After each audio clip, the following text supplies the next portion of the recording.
Have you ever received a phone call that instantly, utterly, irrevocably shattered your entire world? A message so devastating it felt less like a conversation and more like an implosion? For Amara, that call came while she was 6,000 miles away from home, standing on the precipice of her greatest career triumph. She was in Dubai, having just closed a deal that would define her professional life, when her husband's voice delivered the death knell of her personal one. "I'm leaving you, Amara. I've sold the house. Jessica and I are getting married next month." Those words, delivered with a chilling efficiency, weren't just the end of a marriage.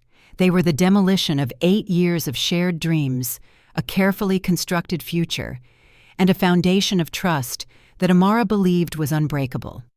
Imagine, if you will, the glittering skyline of Dubai outside her hotel window, a testament to audacious ambition and rapid construction, mirroring the dizzying speed at which her own life was being dismantled. This wasn't just heartbreak. This was an act of calculated destruction, perpetrated by the man who had vowed to love her through thick and thin. The initial shock was seismic. It's the kind of moment that redefines your personal timeline, cleaving your existence into before and after. But Amara wasn't just anyone. She was a marketing executive, renowned for her composure, her strategic brilliance, her uncanny ability to navigate crises. She had built her career on staying 3 steps ahead, on never letting anyone see her sweat. And as the initial wave of nausea receded, a cold, hard resolve began to solidify within her. This wasn't a problem to cry over. This was a crisis to manage, a hostile takeover of her life that demanded every ounce of her professional acumen. This situation, though, forces us to confront a stark and uncomfortable truth, that even in our closest, most intimate relationships, we can be vulnerable to the most profound forms of betrayal. Amara's story isn't just about a cheating husband. It's about a silent, insidious epidemic of financial abuse within relationships. It's about the devastating impact when the person you trust implicitly with your heart also betrays your financial security, your identity, and your very future. Many of us, especially women, are raised with an inherent trust in our partners, often delegating financial management or simply assuming good faith. Amara's journey forces us to peel back that comfortable layer of assumption and examine the foundational risks we sometimes unwittingly accept. It's a wake-up call, a stark reminder that independence isn't just emotional or professional, it's critically financial too. As Amara processed the shock, her mind, trained in crisis management, began to categorize. The immediate problem, Robert. The underlying issues, betrayal, financial devastation, emotional warfare. Her first instinct, true to her nature, wasn't to call her sister Nina or her best friend Chloe, though their missed calls piled up like worried ghosts. Her instinct was to open her laptop. She knew with chilling certainty that the battle had already begun, and Robert had just fired the opening salvo. The very first thing she did was check their joint bank accounts. The screen glowed with zeros, a stark digital testament to his cruelty. He hadn't just taken some money. He had systematically cleaned them out, leaving barely enough to avoid triggering immediate fraud alerts. This wasn't impulsive. This was planned. This was premeditated. The house, their home, the one she had meticulously decorated, the one where they had envisioned raising children, was sold. The deed transfer was dated 3 days prior. 3 days. While she was halfway across the world, pouring her energy into securing their future, he was diligently erasing their shared past. The betrayal was a living entity, a raw, lacerating wound. This is a critical point that resonates with so many stories of financial betrayal. It's not just the money. It's the systematic dismantling of a shared life. It's the realization that the narrative you've been living, the dreams you've been building, were nothing but a smokescreen for someone else's Machiavellian plot.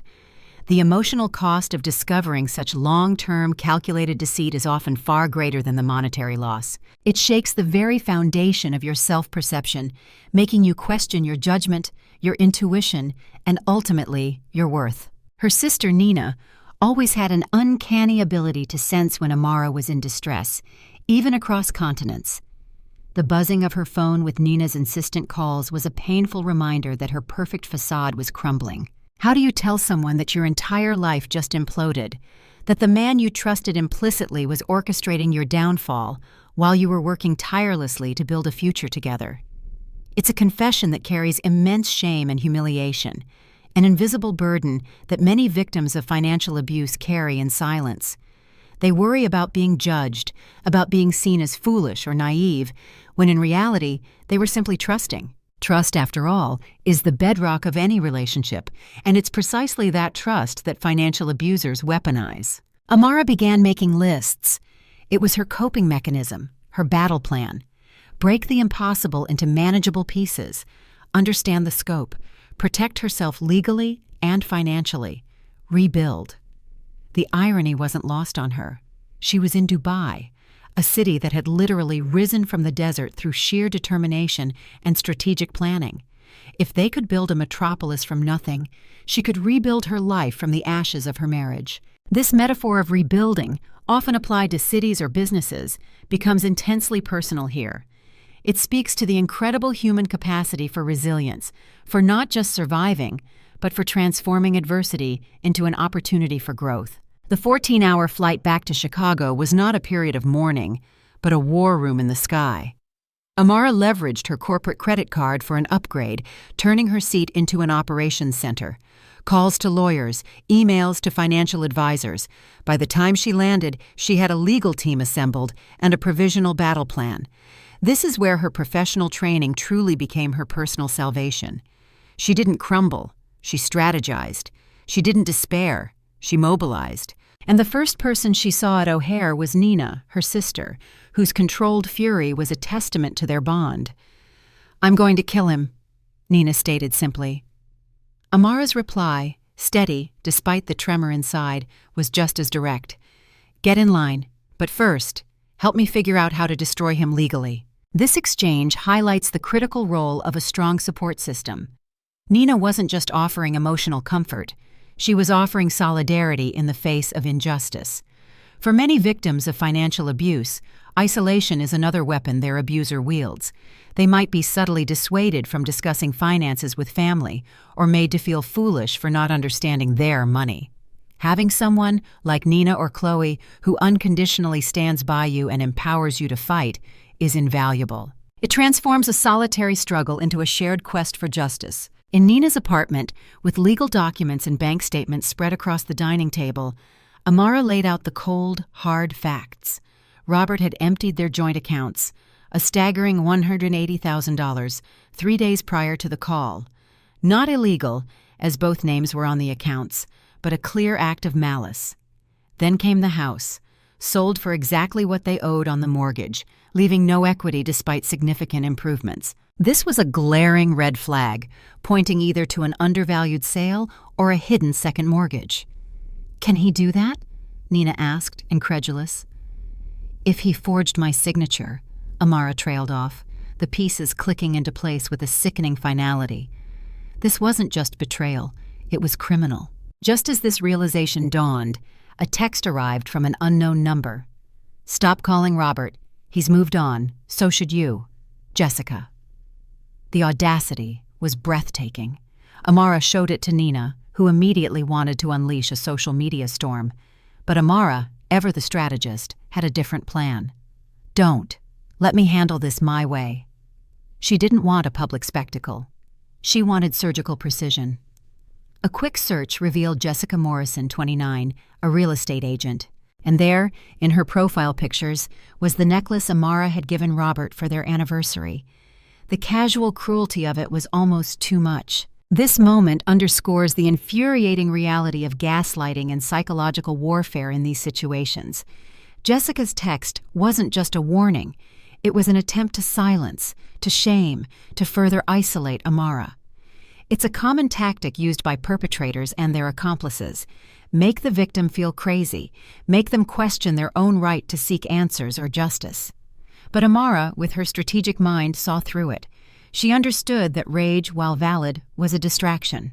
What she needed was information, cold, hard data, to turn the tables. The timeline of Robert and Jessica's affair, 8 months of blissful photos while Amara worked 60-hour weeks, confirmed the calculated nature of the betrayal.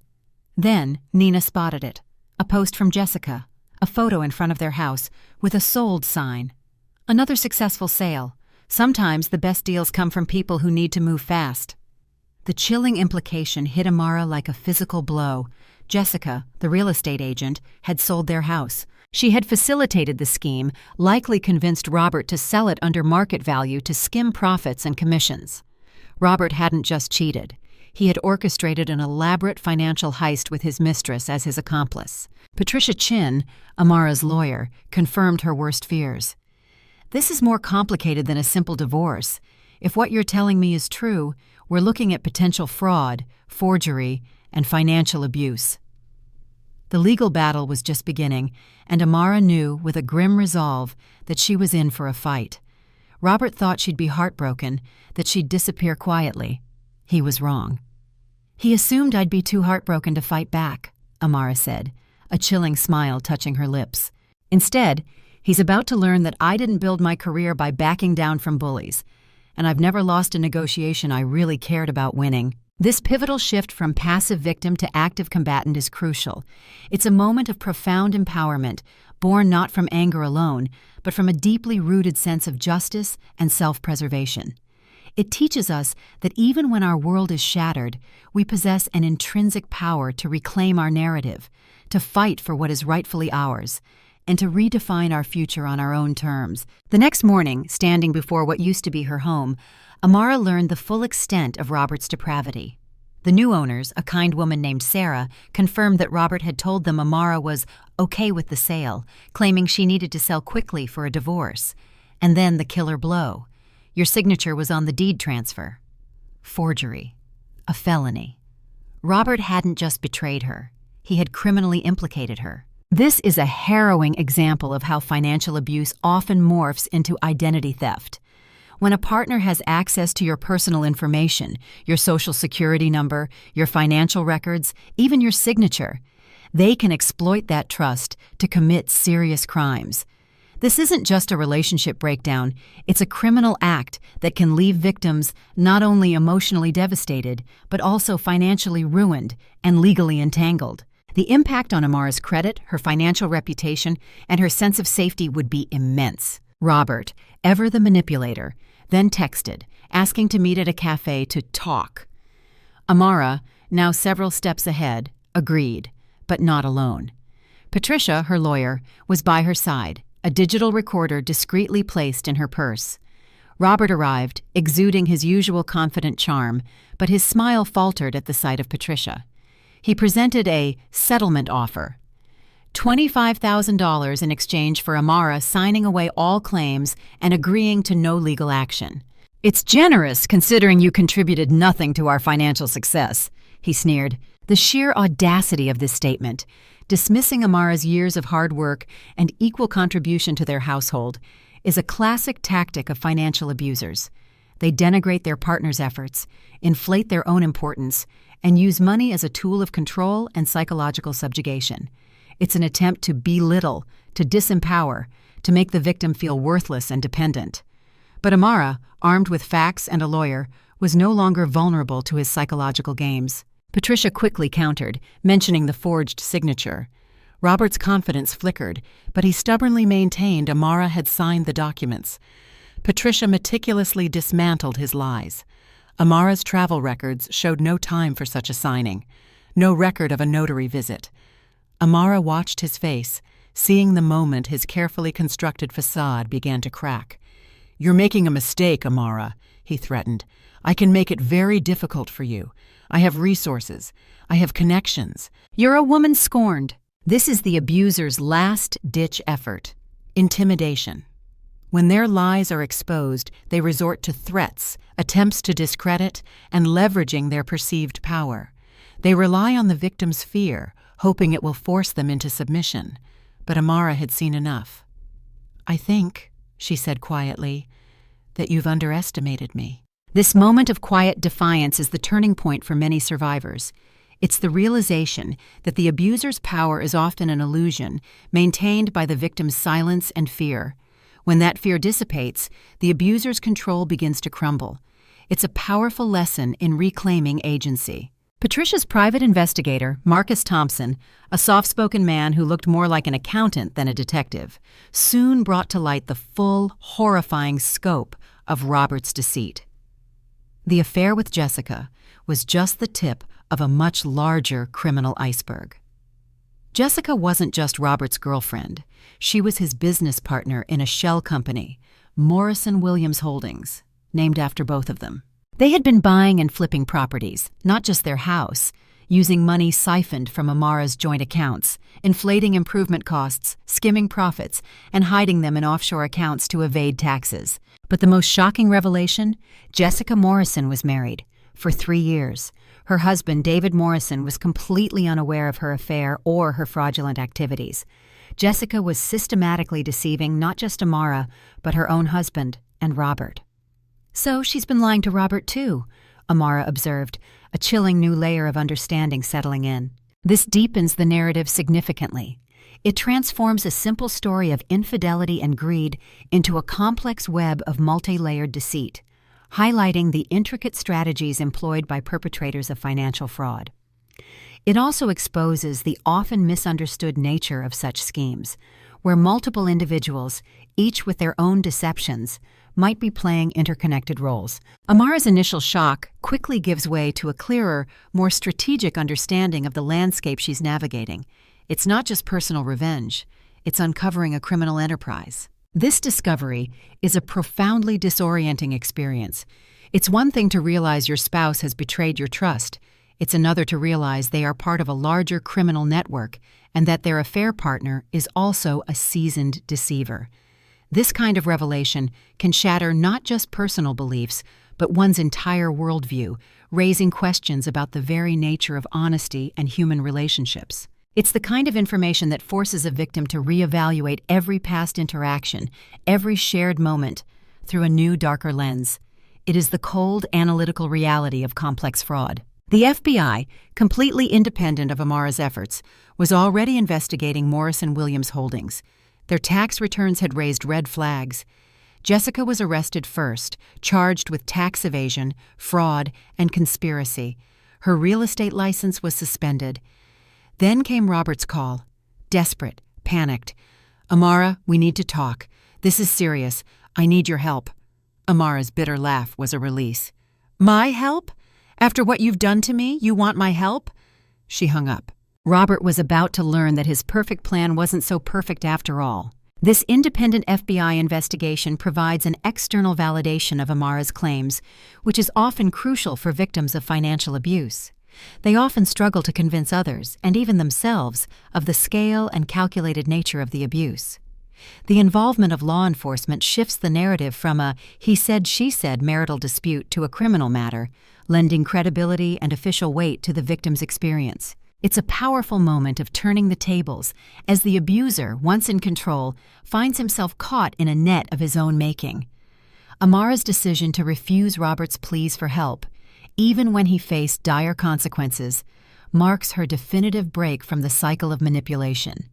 She wasn't seeking revenge, she was seeking justice. Now let's consider for a moment the broader context of such betrayals. Amara's story, while unique in its specific details, resonates with countless others who have found their lives upended by financial deceit. Let me share a few illustrative examples, composites of real patterns I've observed in the landscape of financial abuse, to underscore how pervasive and varied these tactics can be. There's Sarah, a woman in her late 50s, a successful small business owner who trusted her husband Michael to manage their household finances. For years, she signed documents without reading them thoroughly, assuming Michael had her best interests at heart. What she didn't know was that Michael had developed a severe gambling addiction. He systematically took out second mortgages on their home, drained their retirement accounts, and opened credit cards in Sarah's name, all to feed his habit. When the divorce papers landed, Sarah discovered not only that her marriage was over, but that she was millions in debt, her business on the brink of collapse, and her credit score obliterated. Unlike Amara, Sarah didn't have a high-flying corporate background in crisis management. Her initial reaction was pure, paralyzing despair, compounded by immense shame. She felt foolish, naive, and believed she had brought it upon herself by being too trusting. It took years for her to rebuild, not just her finances, but her shattered self-esteem, relying heavily on a women's support group that helped her understand she was a victim, not a fool. Then there's Maria, a vibrant single mother of two who married a charismatic entrepreneur, David. David convinced Maria, who had excellent credit, to co-sign several business loans, promising her a stake in his burgeoning tech startup. He always had a compelling narrative, a grand vision, and Maria, caught up in the romance and excitement, believed him. The loans mounted, but the business never materialized as promised. Instead, David diverted funds, invested in risky ventures without Maria's knowledge, and eventually vanished, leaving Maria responsible for millions in business debt she never directly benefited from. Her good credit, painstakingly built over decades, was destroyed, and she faced bankruptcy while David enjoyed a lavish lifestyle abroad, untouchable. Maria's fight wasn't just against the debt. It was against the legal system that often struggles to distinguish between genuine business risks and deliberate fraud within a marital context. It highlighted the immense difficulty of proving criminal intent when everything is disguised as business gone bad. And consider Eleanor, a woman in her early 40s who discovered her husband, Richard, a seemingly loving and devoted partner, had a secret life. Not just an affair, but an entire second family in another state. Richard had slowly, subtly, over years, diverted funds from their joint savings, opened new accounts, and even secured a second mortgage on their primary residence, forging Eleanor's signature, to buy a home for his other family. Eleanor's betrayal wasn't just emotional. It was the realization that her life, her resources, her very home had been systematically plundered to build another woman's life. The psychological impact of realizing her entire existence had been a financial resource for his elaborate deception was soul-crushing. Her fight was not only for her assets, but also to recover the sense of dignity and reality that had been stolen from her by his profound, long-term deceit. These stories, like Amara's, illustrate that financial abuse isn't a singular event, but often a meticulously planned, long-term campaign of deception. It preys on trust, relies on emotional manipulation, and often leaves victims in a far worse state than if they had simply divorced. The common thread is the profound betrayal of intimacy and the weaponization of a partner's blind trust. It's a stark reminder that financial literacy and vigilance are not just for single individuals or business executives. They are essential tools for everyone, especially within relationships where vulnerability can be exploited for devastating gain. Amara's strength lies not just in her ability to fight back, but in her capacity to understand the systemic nature of what happened to her, transforming personal pain into a powerful catalyst for change for others. As Amara cooperated with the FBI, the true scale of Robert's depravity continued to unfold.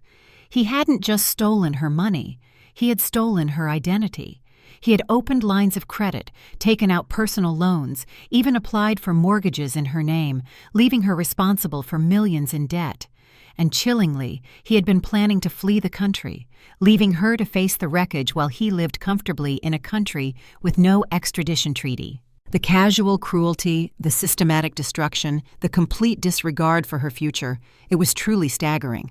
This revelation, the absolute coldness of Robert's plan to completely abandon her to financial ruin and escape, is a common endpoint for abusers. They often see their partners not as individuals, but as resources to be exploited.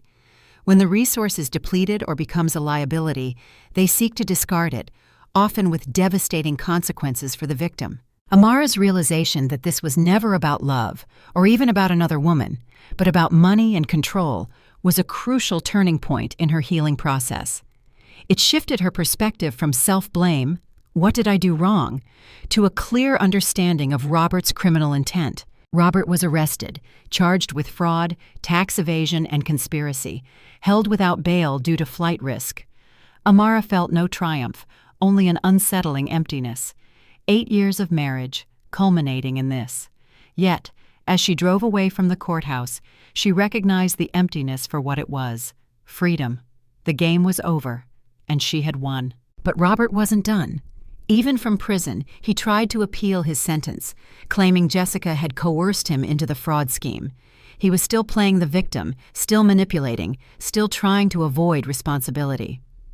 Amara, now working closely with the FBI, helped dismantle Robert's larger network. Phone calls he made from prison, stupidly discussing his criminal activities, were intercepted. At the appeal hearing, a judge, armed with this new evidence, not only denied his appeal, but added 2 more years to his sentence for criminal conspiracy while incarcerated.